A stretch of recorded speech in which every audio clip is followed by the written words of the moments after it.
शारदीय नवरात्रोत्सवाचा आज 5वा दिवस। आज करवीर निवासिनी अंबाबाई देवीची श्री भुवनेश्वरी माता रूपात तर श्री तुळजाभवानी देवीची वनविहार सिंहासनारूढ पूजा बांधण्यात आली होती।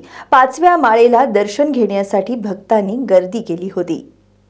नमस्कार, मी अविनाश मुलेश्वर, करवीर निवासिनी श्री अंबाबाई महालक्ष्मी देवीचा हक्कदार श्रीपूजक। नवरात्रोत्सवाच्या 5व्या दिवशी नवरात्राच्या 4थ्या माळेला आज देवीची भुवनेश्वरी या स्वरूपात पूजा बांधण्यात आलेली आहे। दशमहाविद्यांपैकी 4थी महाविद्या भुवनेश्वरी मानली जाते। आता ब्रह्मदेवानं सोमाहुती जेव्हा हवन केलं तेव्हा या हवनाची संरक्षणाची जबाबदारी घेण्यासाठी भुवनेश्वरी विराजमान झाली होती। पुढे सृष्टीच्या निर्मितीनंतर त्रिभुवनाची संरक्षणाची जबाबदारी देखील याच देवीने शिरावर घेतली, म्हणून या देवीचं भुवनेश्वरी हे नाव रूढ झालं। ह्याच देवीला राजराजेश्वरी ह्या नावाने देखील ओळखले जाते।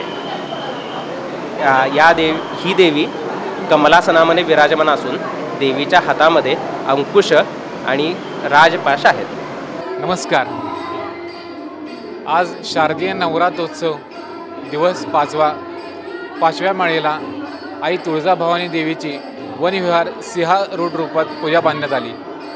छत्रपती चॅरिटेबल देवस्थान ट्रस्टकडून पुजारी बाळकृष्ण दादरणे, अमर जुगर, विजय बनकर, राम शिंगे, सारंग दादरणे व राज जुगर यांनी ही पूजा बांधली।